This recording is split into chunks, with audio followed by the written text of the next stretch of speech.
Hello friends, welcome to my YouTube channel. My name is Harjeet Kaur. आज हम शुरू कर रहे हैं एनसीईआरटी क्लास 6 की जियोग्राफी की। अगर आप यूपीएससी की प्रिपरेशन कर रहे हो तो एनसीईआरटी आपके लिए मस्ट है। यूपीएससी के लिए, यूपीएससी को क्रैक करने के लिए एनसीईआरटी पढ़ना मस्ट है। एनसीईआरटी के बिना यूपीएससी का पेपर क्लियर करना मुश्किल है। ठीक है, तो एनसीईआरटी आज हम क्लास 6 की जियोग्राफी की शुरू कर रहे हैं। ये जियो की एनसीईआरटी है। इसका आज हम करेंगे चैप्टर 1, जिसका नाम है अर्थ इन द सोलर सिस्टम। अगर आप स्कूल में पढ़ते हो तब भी आप ये वाला लेक्चर देख सकते हो। अगर आप यूपीएससी की प्रिपरेशन कर रहे हो तो फिर तो आपके लिए बहुत ही ज़्यादा इम्पोर्टेंट है एनसीईआरटी। अब अगर आप रात को आसमान की तरफ देखते हो तो आपको कुछ ब्राइट डॉट्स दिखाई देते हैं। आसमान में ब्राइट डॉट से चमकते हुए दिखाई देते हैं।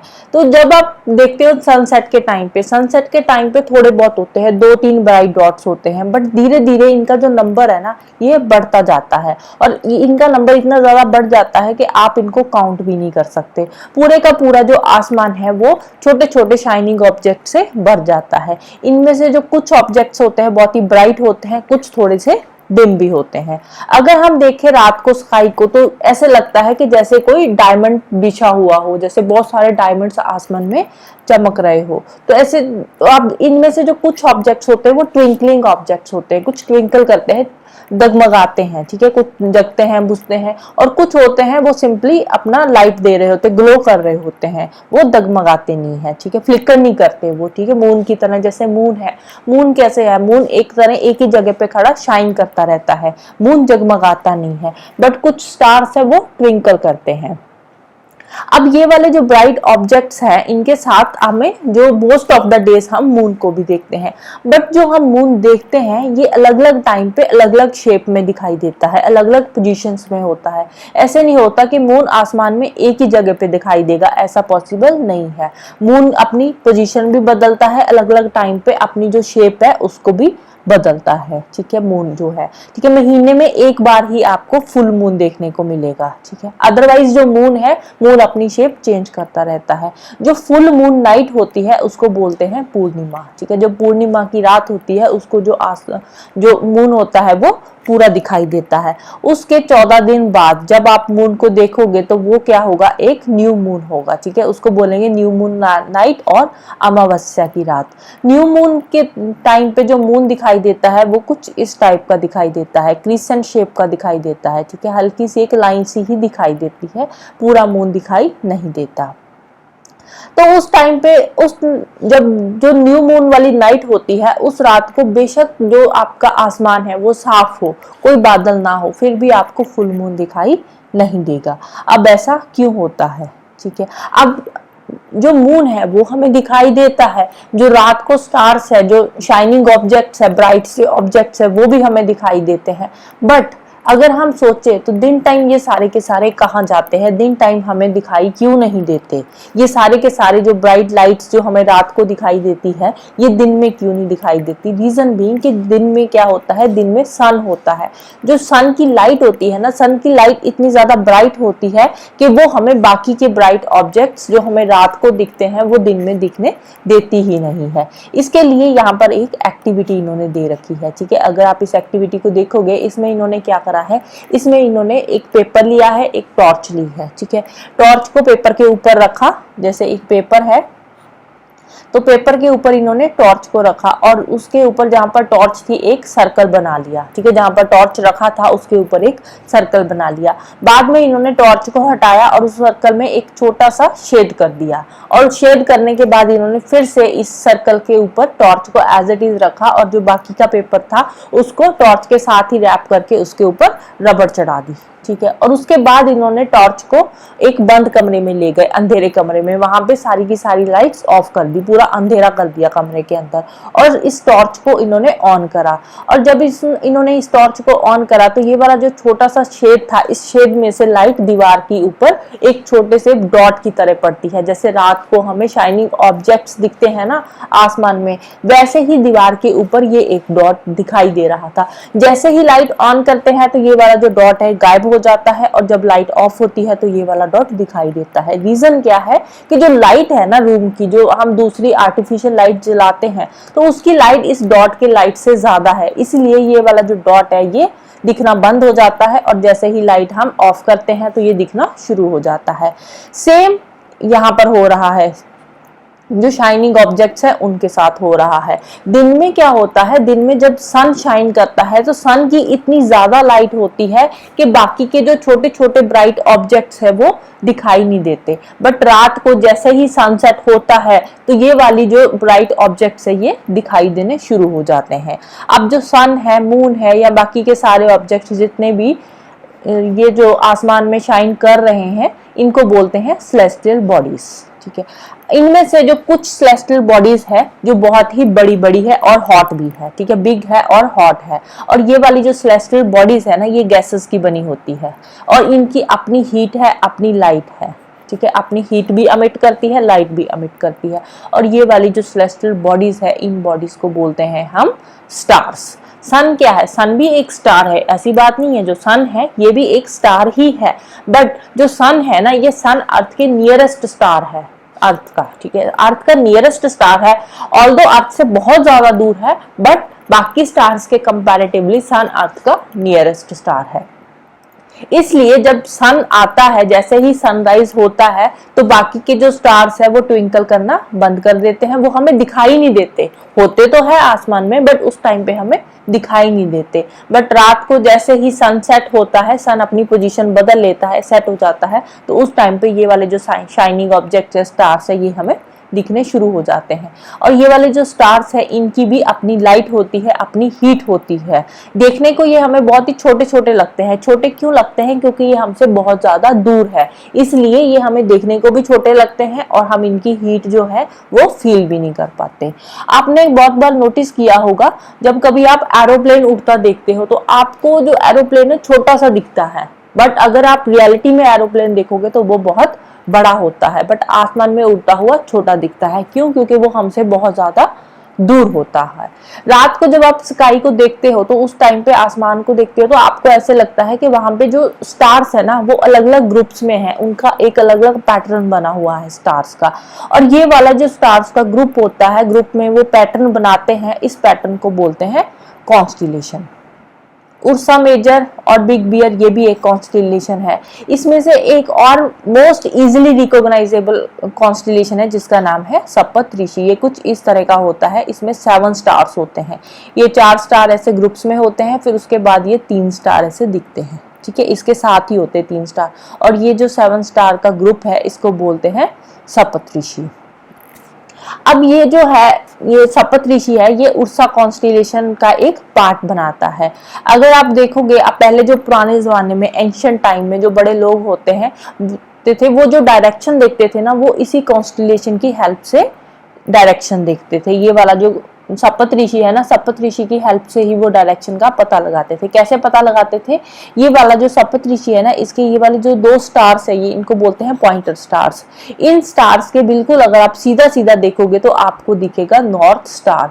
जो नॉर्थ स्टार है इसको बोलते हैं पोल स्टार। नॉर्थ स्टार को पोल स्टार भी बोलते हैं। ठीक है, तो अब इसकी डायरेक्शन का कैसे पता लगाते थे? ये जो सप्तऋषि है, सप्तऋषि इजीली रिकॉग्नाइज हो जाता है आसमान को। अभी भी आप अगर रात को आसमान में देखोगे तो आपको ये सप्तऋषि दिख जाएगा। इसके जो पॉइंटर स्टार्स है इनके बिल्कुल सीधा सीधा आप देखोगे तो आपको एक शाइनिंग सा स्टार नजर आएगा, और ये वाला जो स्टार है इसको बोलते हैं पोल स्टार और नॉर्थ स्टार भी बोलते हैं, क्योंकि ये नॉर्थ डायरेक्शन देता है हमें। ठीक है, तो नॉर्थ डायरेक्शन का पता चल गया तो इसके हिसाब से फिर जो नीचे वाली डायरेक्शन होगी साउथ होगी, और इसके बाद फिर इस साइड वाली ईस्ट होगी और इस साइड वाली वेस्ट होगी। तो फिर सारी की सारी डायरेक्शन का ऐसे पता चल जाता है। और ये वाले जो स्टार होते हैं ना सप्तऋषि के कॉन्स्टिलेशन, इस कॉन्स्टिलेशन के जो स्टार है इनकी पोजीशन सेम ही रहती है। ऐसे नहीं है कि किसी दिन आसमान की एक तरफ दिखाई देगा या कुछ किसी दिन दूसरी तरफ, ये एक फिक्स पोजीशन पे ही ये पोल दिखाई देते हैं। और पोल स्टार की जो पोजीशन है वो भी एक फिक्स पोजीशन है, इनके पॉइंटर स्टार के बिल्कुल सीधा सीधा ही ये दिखाई देता है। अब कुछ सेलेस्टियल बॉडीज होती है आसमान में जिनकी अपनी ना हीट होती है ना अपनी लाइट होती है, बट फिर भी वो आसमान में स्टार्स की तरह चमकती है। वो कैसे चमकती है? क्योंकि वो जो सन की हीट होती है या सन की लाइट होती है उसको यूज करके वो हमें दिखाई देती है। और ये वाली जो सेलेस्टियल बॉडीज है इनको बोलते हैं प्लैनेट्स। प्लैनेट वर्ड कहाँ से आया? प्लैनेट वर्ड ग्रीक वर्ड प्लैनेटाइज से आया है, जिसका मतलब होता है वांडरर। हम अर्थ पे रहते हैं और जो हमारी अर्थ है ये भी एक प्लैनेट ही है। और अर्थ पे जितनी भी हीट आती है या लाइट आती है ये सारी सन से आती है। सन क्या है? सन हमारे अर्थ का नियरेस्ट स्टार है। अर्थ से सबसे जो पास वाला स्टार है वो हमारा क्या है? अर्थ ही है, सॉरी सन ही है। हमारा मतलब अर्थ का जो नियरेस्ट स्टार है वो है सन। और इसके अलावा एक अर्थ का मून है। मून क्या है? मून अर्थ का सैटेलाइट है। मून अर्थ के आसपास घूमता है, एक नेचुरल सैटेलाइट है अर्थ का, और ये अर्थ के आसपास ही चक्कर काटता है। और जो बाकी के प्लैनेट्स हैं उनमें से भी कुछ प्लैनेट्स के नेचुरल सैटेलाइट्स है। ठीक है, अर्थ के अलावा 7 प्लैनेट्स और भी है जिनकी जो हीट और लाइट है वो सन से लेते हैं। सोलर सिस्टम में जो सन है वो सेंटर में आ जाता है और बाकी के सारे प्लैनेट्स इसके आसपास चक्कर लगाते रहते हैं एक फिक्स्ड पाथ में, जिसको बोलते हैं ऑर्बिट। इनमें से जो बाकी के 7 प्लैनेट्स है अर्थ के बिना, जो बाकी के 7 प्लैनेट्स है उनमें से भी कुछ के अपने नेचुरल मून्स है, नेचुरल सैटेलाइट्स है, मतलब कि अपने उनके भी कुछ के मून भी है। तो नेक्स्ट बात करते हैं सोलर सिस्टम की। इससे पहले यहाँ पर एक इंटरेस्टिंग फैक्ट दे रखा है। इसमें क्या बताया है? इसमें इन्होंने बताया है कि जो जुपिटर, सैटर्न एंड यूरेनस ये तीनों प्लैनेट्स है ना, इनके आसपास एक रिंग्स है। और ये वाली जो रिंग्स की बेल्ट है ये स्मॉल डेब्रिस की बनी हुई है। ठीक है, जैसे कि एक प्लैनेट है इसके आसपास एक रिंग्स बनी हुई है जो कि स्मॉल डेब्रिस की रिंग बनी हुई है। अगर आप टेलीस्कोप की हेल्प से अर्थ से देखोगे ना तो आपको ये रिंग दिखाई देगी। नेक्स्ट बात करते हैं सोलर सिस्टम की। सोलर सिस्टम में क्या आता है? सोलर सिस्टम में आता है सन, 8 प्लैनेट्स, सैटेलाइट्स, बहुत सारी सेलेस्टियल बॉडीज जैसे कि एस्ट्रॉइड एंड मीटरॉइड्स। ये सारे मिलकर क्या बनाते हैं? ये सारे मिलकर बनाते हैं सोलर सिस्टम। फिर आगे सोलर सिस्टम की एक पिक्चर दे रखी है यहाँ पर सेंटर में आ गया है सन। सन के बाद सबसे जो सन का नियरेस्ट प्लैनेट है वो है मरकरी आ गया। मरकरी के बाद ये वीनस आ गया। वीनस के बाद आ गया अर्थ, फिर मार्स, फिर उसके बाद ये जो चारों प्लैनेट्स है ना, इन चारों प्लैनेट्स को बोलते हैं इनर प्लैनेट्स। ठीक है, ये चारों के चारों इनर प्लैनेट्स है। फिर इसके बाद आती है एक एस्ट्रॉइड बेल्ट। एस्ट्रॉइड बेल्ट के बाद आता है फिर जुपिटर, जुपिटर के बाद Saturn, then Uranus and then आता है नेपट्यून। और बाकी के ये चारों के चारों जो प्लैनेट्स है इनको बोलते हैं आउटर प्लैनेट्स। ठीक है, क्योंकि ये एस्ट्रॉइड बेल्ट के बाहर है। ठीक है, इसलिए इनको बोलते हैं आउटर प्लैनेट्स। ये इनर प्लैनेट्स है। जो इनर प्लैनेट्स के बीच का डिस्टेंस है ये थोड़ा कम है, आउटर प्लैनेट्स का दूर दूर है, ये बहुत ही दूर दूर है बारिश आउटर प्लैनेट्स जो आते हैं। अब इनमें से बात करते हैं सन की। अब जो सोलर सिस्टम है ना, सोलर सिस्टम को सोलर फैमिली भी बोला जाता है और इनका जो हेड है वो है सन, क्योंकि सन आता है सेंटर में और बाकी सारे प्लैनेट्स इसके आसपास घूम रहे हैं। ठीक है, तो इसलिए सन क्या हो गया? इसका सोलर फैमिली का हेड हो गया। अब जो सोलर वर्ड है ये कहाँ से आया? सोलर में से जो सोल वर्ड है ये रोमन माइथोलॉजी से लिया गया है, जिसका मतलब है sun god. Sun god solar का मतलब होता है रिलेटेड टू सन। ठीक है, सोलर सोल वर्ड लिया है रोमन माइथोलॉजी से, जिसका मतलब है सन गॉड। ठीक है, सन को मतलब वो एक देवता मानते हैं जो कि रोमन लोग थे। तो सोलर का मतलब है सन, मतलब कि ये एक सन की फैमिली है। तो सोलर जो है एक सन की जो फैमिली है जिसको बोलते हैं सोलर फैमिली। तो इसके अलावा जो सोलर सिस्टम है इसमें और बहुत सारे प्लैनेट्स आ जाते हैं, एस्ट्रॉइड्स, सैटेलाइट्स, ये सारी चीजें तो आती ही है। तो सबसे पहले सन को देखते हैं। सन क्या है? सन सोलर सिस्टम के सेंटर में आता है। सन जो है ये एक्सट्रीमली हॉट गैसेस का भरा हुआ है। तो सन जो है, सन के पास एक पुलिंग फोर्स है जिसकी वजह से जो सारा का सारा सोलर सिस्टम इसके आसपास घूम रहा है। जितने भी प्लैनेट्स है या फिर एस्ट्रॉइड्स है या जो भी है, ये सारी चीजें सन के आसपास एक फिक्स्ड पाथ में घूम रही है। ठीक है, जो फिक्स्ड पाथ में घूम रही है उस फिक्स्ड पाथ को बोलते हैं ऑर्बिट। जो अर्थ के लिए, अर्थ या फिर बाकी के जितने भी प्लैनेट्स हैं उनके लिए जो अल्टीमेट सोर्स है हीट एंड लाइट का, वो क्या है, वो सन ही है। बट जो सन की है, सन की अपनी बहुत ज्यादा हीट होती है, बट हमें इतनी ज्यादा हीट फील नहीं होती। रीजन बीइंग कि जो सन है वो अर्थ से बहुत ज्यादा दूर है, नियरेस्ट स्टार है, नो डाउट जो सन है वो अर्थ का नियरेस्ट स्टार है, बट नियरेस्ट स्टार होते हुए भी वो अर्थ से बहुत ज्यादा दूर है। जो सन है वो अर्थ से अप्रोक्सीमेटली अबाउट 150 मिलियन किलोमीटर्स दूर है। जो सन है वो अर्थ से 150 मिलियन किलोमीटर्स दूर है, इसीलिए सन की इतनी ज्यादा हीट हमें फील नहीं होती। फिर इसके बाद आते हैं प्लैनेट्स। सोलर सिस्टम में टोटल 8 प्लैनेट्स है, हम देख ही चुके हैं, Mercury, Venus, Earth, Mars, Jupiter, Saturn, Uranus, Neptune. अब इनको याद रखने के लिए एक एक्रोनिम यहाँ पे इन्होंने दे रखा है। क्या लाइन इन्होंने याद रखने के लिए दी है, my very efficient mother just serve us nuts. तो इसका मतलब क्या हुआ, माई से इन्होंने ले लिया मरकुरी, वेरी का वी उठा लिया, वी से ले लिया वीनस, एफिशिएंट का ई ले लिया, ई का हो गया अर्थ, फिर M Mercury, Jupiter, Saturn, U से यूरेनस एंड नेपट्यून। तो ऐसे ये याद रखने का तरीका है, सो दैट कि आप सन से लेकर लास्ट नेपट्यून तक एक क्रोनोलॉजी में सारे प्लैनेट्स को याद रख सको। इसीलिए ये लाइन अगर आप याद रखोगे तो आपको सारे के सारे प्लैनेट्स इजीली याद हो जाएंगे। और जितने भी 8 प्लैनेट्स है ये एक फिक्स ऑर्बिट में, एक फिक्स पाथ में मूव कर रहे हैं और इस फिक्स पाथ को बोलते हैं ऑर्बिट। जो मरकरी है ये सन का नियरेस्ट प्लैनेट है, ये अप्रोक्सीमेटली इसको 88 डेज लगते हैं सन के आसपास एक चक्कर पूरा करने को। जो वीनस है, वीनस को बोला जाता है अर्थ्स ट्विन। अर्थ्स ट्विन क्यों बोलते हैं, क्योंकि इसका शेप और साइज अर्थ से मिलती जुलती है। 2006 तक, अगस्त 2006 तक हमारा जो सोलर सिस्टम था उसमें टोटल 9 प्लैनेट्स हुआ करते थे, बट अगस्त 2006 में इन्होंने प्लैनेट की डेफिनेशन चेंज कर दी और उसके बाद हमारे प्लैनेट रह गए 8। पहले जो प्लूटो था, प्लूटो भी एक प्लैनेट हुआ करता था, बट इंटरनेशनल एस्ट्रोनॉमिकल यूनियन ने इसकी डेफिनेशन चेंज कर दी, जिसके चलते हुए जो प्लूटो है उसको ड्वार्फ प्लैनेट की कैटेगरी में रख दिया और प्लूटो अब एक कोई फुल फ्लेज प्लैनेट नहीं रहा। इसके अलावा और ये 2 फैक्ट्स दे रखे हैं। वर्ड ओरिजिन, वर्ड ओरिजिन में यहाँ पे इन्होंने जियोग्राफी का बताया हुआ है कि जियोग्राफी वर्ड जो है इसका ओरिजिन कहाँ से हुआ। जियोग्राफी एक ग्रीक वर्ड है जिसका मतलब है, जियो का मतलब क्या होता है, जियो का मतलब होता है अर्थ और ग्राफिया का मतलब होता है राइटिंग्स। तो जियोग्राफी का मतलब क्या होगा, अर्थ के बारे में स्टडी करना। तो इसके रिलेटेड और भी बहुत सारे वर्ड है, जैसे जियोलॉजी हो गया, जियो मतलब अर्थ, तो अर्थ की स्टडी करने को क्या बोलते हैं, जियोलॉजी। जियोमेट्री, जियोमेट्री में क्या है, अर्थ की मेजरमेंट को बोलते हैं जियोमेट्री। फिर आता है जियोइड, जियोइड का मतलब क्या होता है कि अर्थ जैसा, ठीक है, अर्थ की शेप जैसी जो चीज होती है उसको बोलते हैं जियोइड।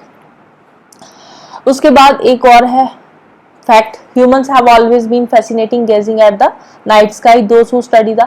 अब रात को हम देखते हैं, हमें दिखता है कि कितना अच्छा सा स्काई है, बट ये वाली जो सेलेस्टियल बॉडीज है उनकी मूवमेंट है, इन सब की जो स्टडी करते हैं उनको बोलते हैं एस्ट्रोनॉमर। जो एंशिएंट इंडिया में फेमस एस्ट्रोनॉमर थे उनका नाम क्या था, उनका नाम था आर्यभट्टा। जो आर्यभट्टा है उन्होंने ही उस टाइम पे ये बता दिया था कि जो मून है या प्लैनेट्स है ये सारे के सारे शाइन करते हैं, इनकी अपनी कोई लाइट नहीं होती, ये सनलाइट से ही ये शाइन करते हैं, क्योंकि जो सनलाइट है वो रिफ्लेक्ट होकर इन पर पड़ती है, जिसकी वजह से मून और बाकी के प्लैनेट्स शाइन करते हैं। आज की डेट में भी अगर हम बात करें तो जो एस्ट्रोनॉमर्स है वो यूनिवर्स को एक्सप्लोर करने में लगे हुए हैं, रोज नई की नई डिस्कवरी करते रहते हैं कोई ना कोई, right. So that's all about today. Next हम शुरू करेंगे अर्थ से। तो जाने से पहले वीडियो को लाइक कर देना, शेयर कर देना और चैनल को सब्सक्राइब कर लेना। Thank you, bye bye and have a nice day.